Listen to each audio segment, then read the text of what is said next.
অযোধ্যায় আসলে ওয়াটারফল না দেখে কিন্তু যাবেন না। এই জায়গাটাকে সুইসাইড পয়েন্ট বলে, কিন্তু আদৌ কেউ এখান থেকে সুইসাইড করেছে কিনা তো কেউ জানে না।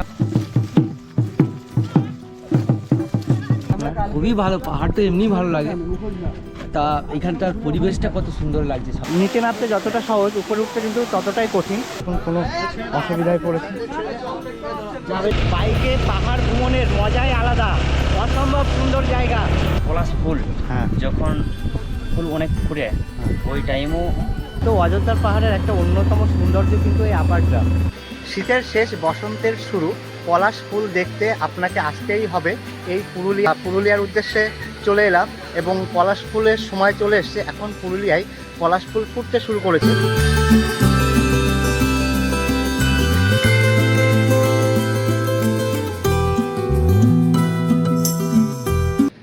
গুড মর্নিং বন্ধুরা, পুরুলিয়ায় আজ আমার প্রথম দিন। তো কালকে আস্তে আস্তে লেট হয়ে গেছিলো, মানে রাত হয়ে গেছিলো, ওই জন্য কালকে আর কোথাও বেরোয়নি। জাস্ট রাতের খাওয়া খেয়ে ঘুমিয়ে পড়েছিলাম। আর খুব টায়ার্ড ছিলাম, কারণ বাইকে জার্নি করে এসেছিলাম। তো আজকে বেরিয়ে পড়লাম সকাল সকাল। আর এখান থেকে একটু পাশের গ্রামটা ঘুরবো। আর এই যে লজ, এখান থেকে দেখুন সকালের যে ভিউটা অসম্ভব সুন্দর। দেখুন অযোধ্যা পাহাড়টা খুব সুন্দর লাগছে। মানে আমরা যে হোটেলে আছি সেই হোটেলের ব্যালকনি থেকে সকালের যে চিত্রটা। বন্ধুরা, আজ আপনাদের নিয়ে চলে এসেছি পুরুলিয়ার এক আদিবাসী গ্রাম, যারা ছৌ নাচ করে। সেই ছৌ নাচ আপনাদের দেখাবো এবং তাদের যে জীবন সংগ্রাম, তাদের জীবন কাহিনী, সেগুলো এই ভিডিওতে তুলে ধরবো। এই গ্রামটা ভারতবর্ষের ওয়েস্ট বেঙ্গল রাজ্যের, মানে পশ্চিমবঙ্গ রাজ্যের পুরুলিয়া জেলার ছড়িদার যে গ্রাম, সেই গ্রামে। তো এই গ্রামের যে বৈশিষ্ট্য সেটা আপনাদের তুলে ধরবো। আর ছৌ নাচ সম্পর্কে আপনাদের যাবতীয় তথ্য কিন্তু এই ভিডিওতে দিয়ে দেবো। তো এই হচ্ছে গ্রামটা, দেখুন চড়িদা গ্রাম। এই গ্রামের মানুষের মূল পেশা, হচ্ছে এই ছৌ নৃত্য বা ছৌ নাচ এবং মুখোশ তৈরি করা। তো এই মুখোশের উপর নির্ভর করে তাদের কিন্তু দিন যাপন করে। না বড়ও থাকে মুখোশ। আচ্ছা, মানে বড় থেকে বড় সবাই ছৌ নাচের সঙ্গে যুক্ত রয়েছে।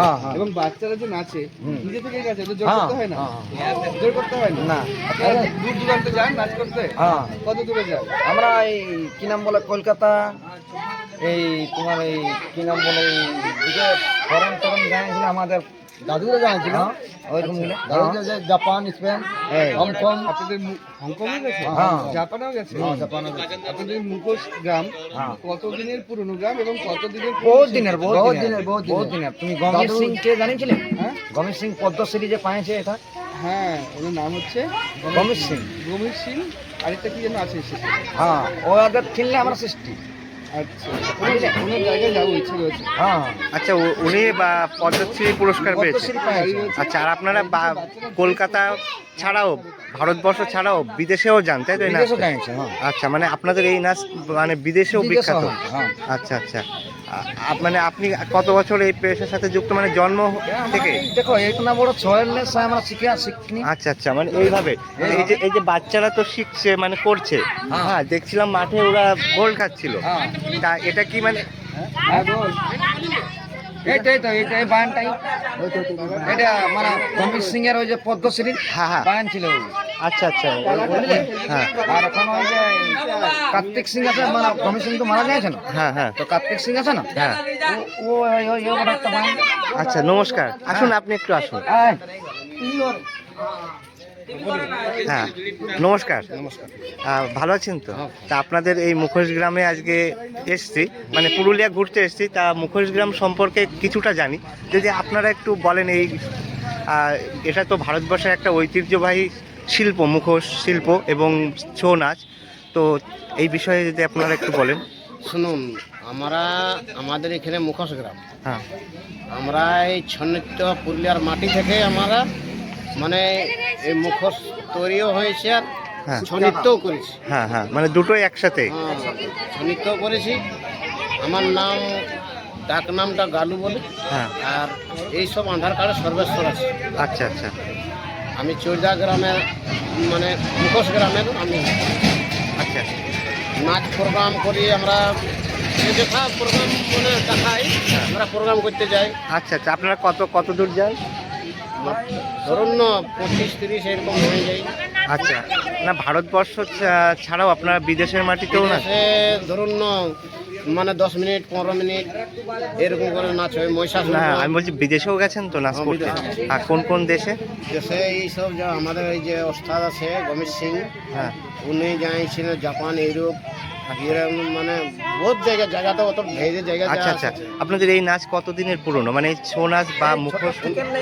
নাচ ধরুন না একটা সালটা বলতে পারছি না। হ্যাঁ, মানে অনেক পুরনো, মানে আপনার মানে ঠাকুর এই দাদা? জায়গাতে পুরুলিয়াতে কেউ মানে সৃষ্টি হয় না, যে আমাদের এইখান থেকে সৃষ্টিটা হয়। আচ্ছা আচ্ছা, প্রথম থেকে এখানেই সৃষ্টি হয়েছে। যাক, অনেক কিছু জানতে পারলাম আপনাদের থেকে, এই ছৌ নাচ জানতে পারলাম। হ্যাঁ, আচ্ছা, এখান থেকেই সৃষ্টি, মানে এই মাস। ওইটা আমার বড় ছেলে। আচ্ছা আচ্ছা ছোট ছেলে ওইটা ও। আচ্ছা আচ্ছা, বলছি মানে এই যে ছৌ নাচের জন্য মুখোশ লাগে, এই যে মুখোশ আর ড্রেস লাগে, আর মানে গানটা আমাদের ওস্তাদ না হ্যাঁ, সেই আগে আচ্ছা আচ্ছা, একটা গানের তালে তো নাচটা হয়। আমি ঢোল বাজাই। আচ্ছা, এই ঢোল, তাই তো? এই ঢোল বাজবে, তো ঢোলের তালে তালে নাচ হবে। ঢোল বাজাই, হ্যাঁ। হামসা বাজাই, কাঁসা বাজাই। আচ্ছা আচ্ছা, মানে যেটা প্রিপারেশন কমপ্লিট। ছৌ নাচ কিন্তু এখনই শুরু হয়ে যাবে, এবং এখানকার যারা বাচ্চা খুদে তারাই কিন্তু নাচ করে দেখাচ্ছে, এবং তারা যে ঢোল বাজায় সেই ঢোলের মাধ্যমে কিন্তু এই নাচ, মানে ঢোলের তালে তালে কিন্তু নাচটা হয়। তো সম্পূর্ণ যে বিষয়টা আপনাদের তুলে ধরছি। আর এই পাশে যে গ্রামটা দেখতে পাচ্ছ, সেই গ্রামটাই কিন্তু মুখোশ গ্রাম।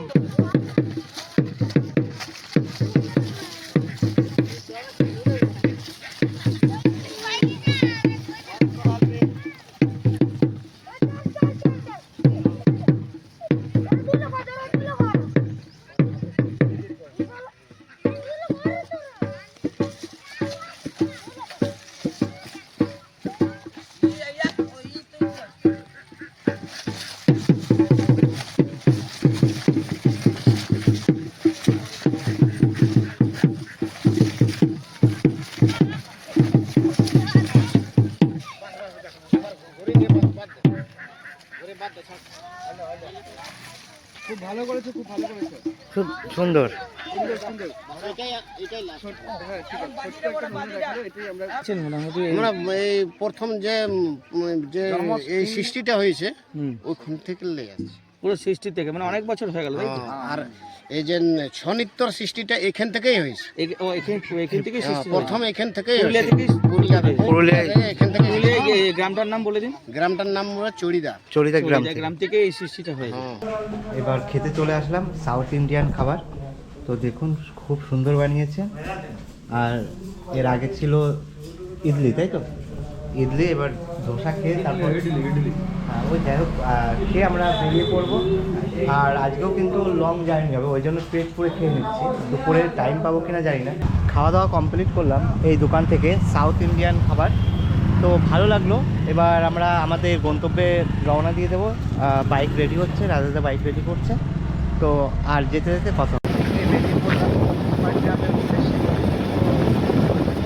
বাইকে করে বেরিয়ে পড়লাম।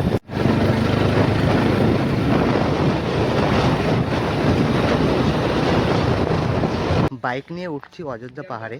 তো অযোধ্যা পাহাড়ে ওঠার সময় যে লোয়ার ড্যামটা পার হওয়ার পর একটা অপরূপ সৌন্দর্য দেখতে পেলাম। তো এখানে এই জন্য বাইকটা থামিয়ে দিলাম, বা এখানে একটু দাঁড়িয়ে গেলাম। এই যে আমাদের বাইক, আর এদিকে ফটোশ্যুট করছে। আর এই যে পয়েন্টটা, এই পয়েন্টের নিচেটা দেখুন কত সুন্দর। আমরা প্রায় অনেকটা পথ উপরে উঠে গেছি। আর ওই যে যে জায়গাটা দেখতে পাচ্ছেন ওটা কিন্তু লোয়ার ড্যাম। তো এই জায়গাতে লোয়ার ড্যামটা গেছে। তো যাই হোক, আপার ড্যামটা আরও সুন্দর, ওখানে গিয়ে আপনাদের দেখাবো।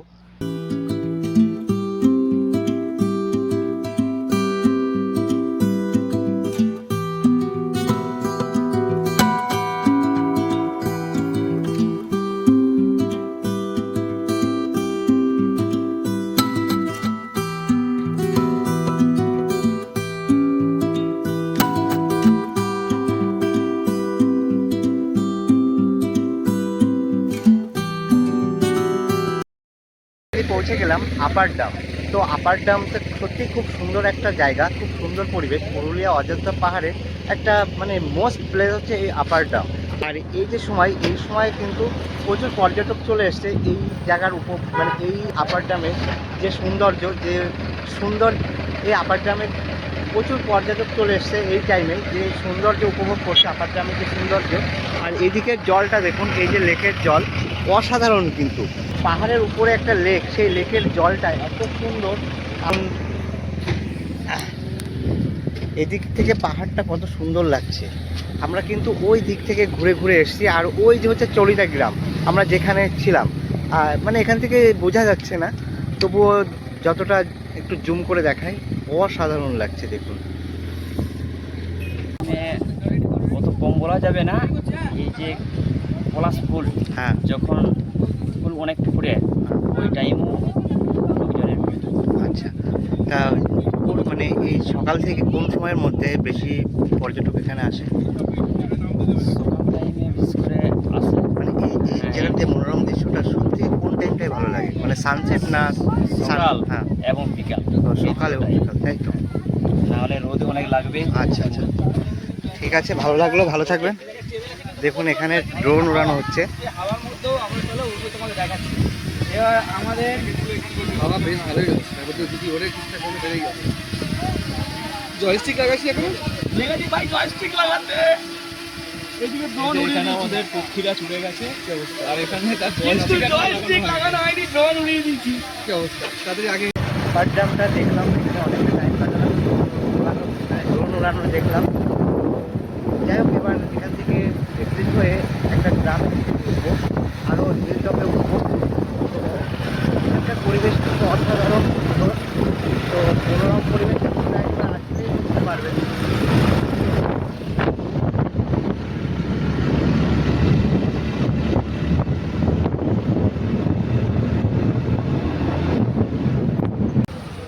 আপার ড্যাম কমপ্লিট করে চলে এলাম বাবরি ওয়াটারফলসে। তো বাবরি ওয়াটারফলসটা একটু সামনে।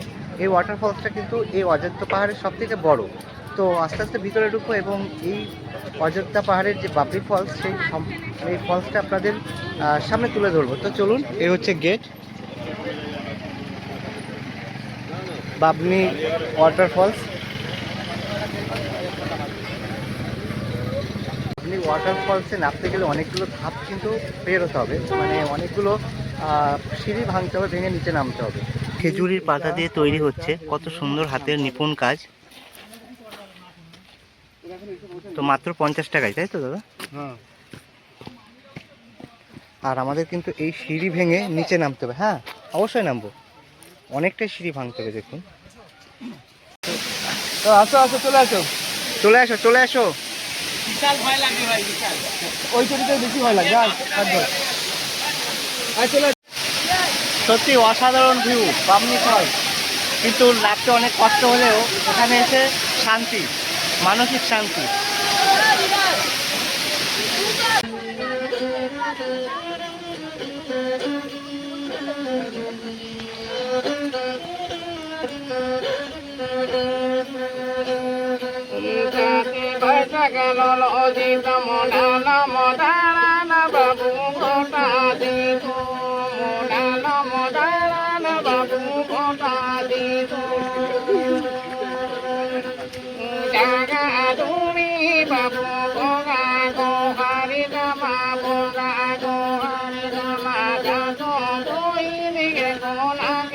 যাই হোক বন্ধুরা, বামনি ফলস আপনাদের ওখানে নিয়ে গেলাম, ফলসটা দেখালাম, এবং ওখানে নামতে কিন্তু খুব কষ্ট। যদিও শর্টকাটে নেমেছি, তবুও কষ্ট হয়। আর আপনারা জানেন আমি ফিজিক্যালি হ্যান্ডিক্যাপ, তবুও মানে কোনো জিনিস দেখতে হলে সেটা কষ্ট করতেই হবে, এটা সাধারণ বিষয়। তো ওই কথা মাথায় রেখে নেমে গেছি এবং ঝর্ণাটা উপভোগ করেছি। এবং ওঠার সময় খুব কষ্ট হয়েছে, এবং খুব কষ্ট হয় উঠতে। যারা আসবেন এখানে তারা আবেগে নামবেন না, যদি নামতে পারেন তো নামবেন, আবেগে নামলে কিন্তু ওঠার সময় অনেক কষ্ট হয়। বামনি ফলসটা আপনাদের দেখালাম। তো কেমন লাগলো এই ফলসটা এবং এই ফলসের অভিজ্ঞতা আমি একটু শেয়ার করলাম, যে নামতে খুবই সুন্দর কিন্তু উঠতে খুবই কষ্ট। তবে সৌন্দর্য জিনিস উপভোগ করতে গেলে একটু খাটনি করতেই হবে, কষ্ট করতেই হবে। তো যাই হোক, এবার নেক্সট আমাদের যে ডেস্টিনেশন আছে তার উদ্দেশ্যে বেরিয়ে পড়লাম। তো সঙ্গে থাকুন বন্ধুরা। সুইসাইড পয়েন্ট যাওয়ার জন্য আমরা তৈরি হয়ে গেছি এবং আমাদের অনেকটা পথ অতিক্রম করতে হবে, তাই গাড়ি কিন্তু জোরে চালাতে হচ্ছে এবং ওই পথটাও কিন্তু অনেক রিস্কে, কারণ যে কোনো সময় হাতি বেরিয়ে যায়। আর ওখানে জনবহুল এলাকাটা খুব অল্প সংখ্যক মানুষের আনাগোনা। তো যাই হোক, অনেকটা পর জার্নি করবো, আবার যেতে যেতে কথা হচ্ছে।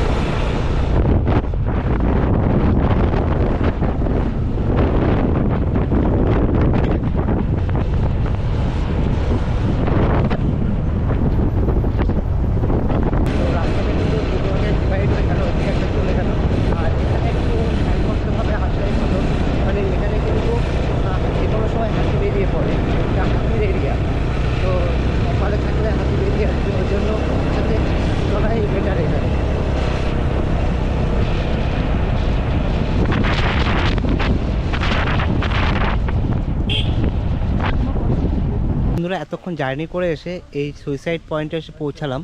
তো এখানে একটা রুল আছে, যদি সুইসাইড পয়েন্টে যেতে হয় তাহলে কিন্তু নাম এন্ট্রি করে যেতে হয়। তো কারণটা কি একটু দাদা বলে দাও। সুইসাইড পয়েন্টে তোমরা যদি নাম এন্ট্রি করে না যাও, তাহলে যে লাশ গুম হয়ে যাবে সেটা তোকে খবরই পাবে না। আর তোমরা যদি এখানে নাম নথিভুক্ত করে যাও, তাহলে অন্তত বুঝতে পারবে যে লাশটা কোথায় গেছে, সুইসাইড পয়েন্টে এসে লাশটা ভানিশ হয়ে গেছে। তো যাই হোক, আমাদের রাজেশদার নাম এন্ট্রি করছে আমাদের। সুইসাইডটা নিশ্চয়ই কেউ করেছে না, করতো, নাহলে তো সুইসাইড পয়েন্ট নাও এখান হবে থেকে না। কেউ না কেউ তো এটা পড়েছে। হচ্ছে ব্যাপার। তাহলে চলে এসেছি সুইসাইড পয়েন্টে। কেউ কি সুইসাইড করেছিল আদৌ?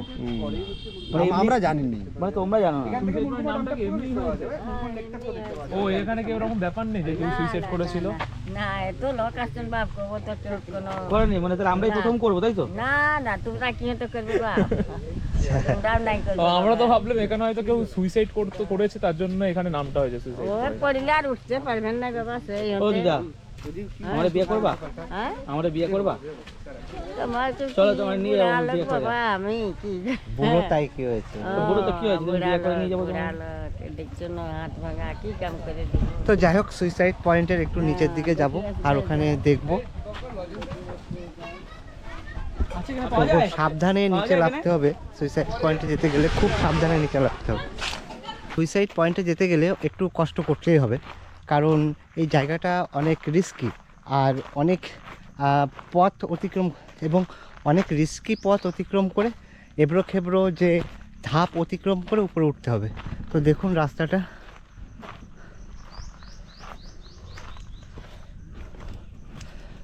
তো সবার ক্ষেত্রে কিন্তু এই সুইসাইড পয়েন্টে পৌঁছানোটা একটু কষ্টকর ব্যাপার।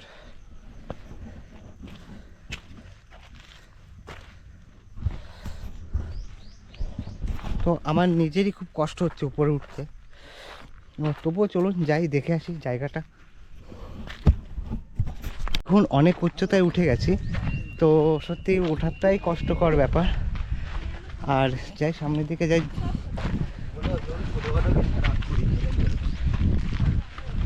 অনেকের কাছে জানতে চাইলাম যে এখানে কেউ সুইসাইড করেছে কিনা, কিন্তু কেউ বলছে না, সবাই কিন্তু বিষয়টাকে স্কিপ করে যাচ্ছে, কেউ কিন্তু বলছে না। পৌঁছে গেলাম সুইসাইড পয়েন্ট, যেটা পুরুলিয়া অযোধ্যা পাহাড়ে অবস্থিত। তো এই জায়গাটা কিন্তু অপরূপ সুন্দর। তো আমার মনে হয় এই সুন্দর একটা জায়গায় আসলে কেউ কি সুইসাইড করতে চাইবে, মানে এই পরিবেশে আসলে। তো দেখুন আগে পরিবেশটা দেখুন, তারপরে বিষয়টা আরও আপনাদের পরিষ্কার করে বলছি। অসাধারণ। দেখুন আমার এই পাশে একটা পাহাড়, আর এই পাশে অনেকগুলো আছে, আর মধ্যে একটা লেক। লেকটার জল কিন্তু পুরো নীল। তো দেখুন লেকটাকে, অসাধারণ লাগছে। এই পরিবেশে কেউ কি সুইসাইড করে, আপনারা একটু কমেন্ট করে বলুন। আর সেকেন্ড তো এখানে সুইসাইড পয়েন্ট নামটা কেন হয়েছে, কিন্তু এখানে অনেকে বলছে সুইসাইড মানে এই জায়গাটার নাম সুইসাইড পয়েন্ট। কেন হয়েছে নামটা, কেউ কি সুইসাইড করেছে আদৌ কিন্তু জানা নেই। অনেকে জিজ্ঞেস করলাম কিন্তু কেউ বলতে পারলেন না। তো যাই হোক, চলুন এই পরিবেশটা আপনাদের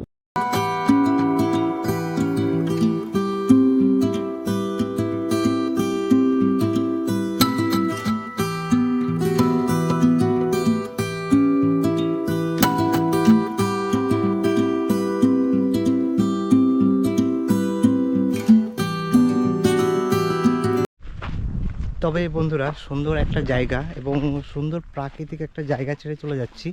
যদিও একটা সুইসাইড পয়েন্ট, তো কেন সুইসাইড পয়েন্ট সেটা বলতে পারবো না, এত সুন্দর একটা জায়গা কোনো সুইসাইড পয়েন্ট হয়। তো যাই হোক, এবার আমাদের নেক্সট গন্তব্য রাজেশদা বলবে।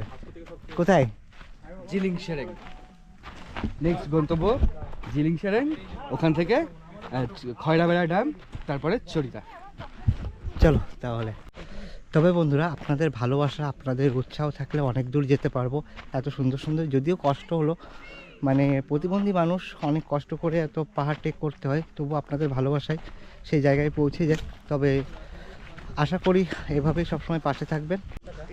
আমরা সুইসাইড পয়েন্টটা দেখলাম, দেখে এবার সেই দুর্গম পথ দিয়ে আবার নিচে নেমে যাচ্ছি।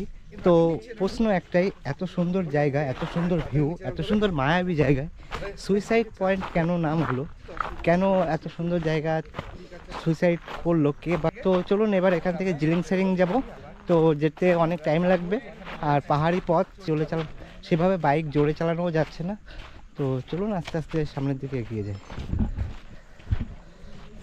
সুইসাইড পয়েন্ট থেকে বেরিয়ে এবার কিন্তু আমরা যে ড্যামটা দেখছিলাম ওই ড্যামের দিকে এগোচ্ছি। তো ওখান থেকে যে সুন্দর ভিউটা দেখা যাচ্ছে, তো সেই ভিউটা দেখতে দেখতে আবার যাব। এবার জিলিং সেরিংয়ের উদ্দেশ্যে রওনা হয়ে গেলাম, যেটা মালতী মুর্মুর যে স্কুলটা আছে সেই গ্রামে যাব। কিন্তু এই যে পথ, এই পথ কিন্তু একটু ভয়ানক পথ, যে কোনো সময় হাতি বেরিয়ে আসতে পারে। তো যাই হোক, আমাদের একটু জোরে চালাতে হবে। আর আমরা পাহাড়ের উপরে উঠছি, তো খুব সাবধানে উঠতে হবে। আর রাস্তাটা খুব ভালো, মানে খুব খারাপ। তো দেখুন ওই পাহাড় থেকে কিন্তু আমরা এবার এই পাহাড়ে চলে যাচ্ছি। আর আমরা যে পথ দেখতে পাচ্ছ, ওই রাস্তাটা ঘুরে এসেছে।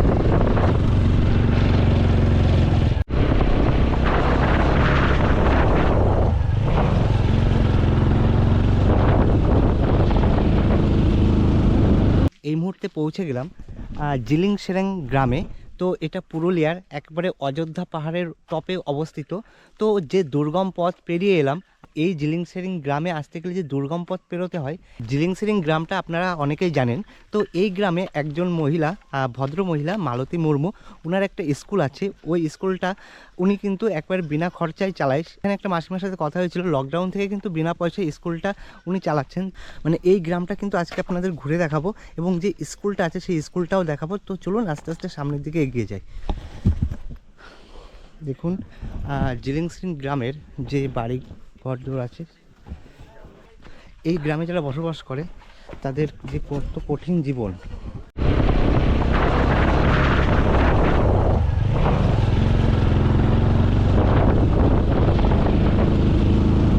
পুরুলিয়ার অন্যতম আকর্ষণ হলো মুখোশ গ্রাম। তো আমরা মুখোশ গ্রামে এসে পৌঁছালাম রাত্রেবেলা।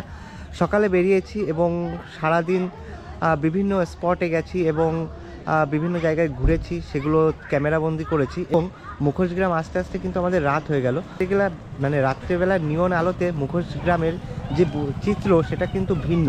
তো এই চিত্রটাই কিন্তু আজকে তুলে ধরবো আমার এই ব্লগের মাধ্যমে। তো চলুন মুখোশ গ্রামে যাই এবং মুখোশ গ্রামের যে চিত্রগুলো আছে সেগুলো তুলে ধরি। সকালে কিন্তু দেখিয়েছিলাম মুখোশ নাচ, এখন দেখাবো মুখোশ তৈরি করা। এই যে এক দাদাভাই মুখোশ তৈরি করছে, নিপুণ কাজ। কত রকম মুখোশ আছে দেখুন, বাহ।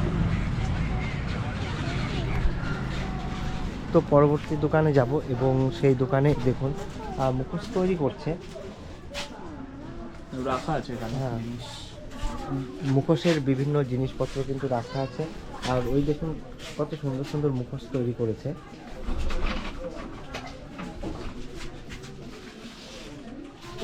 ছোট বড় বিভিন্ন রঙের মুখোশ রয়েছে,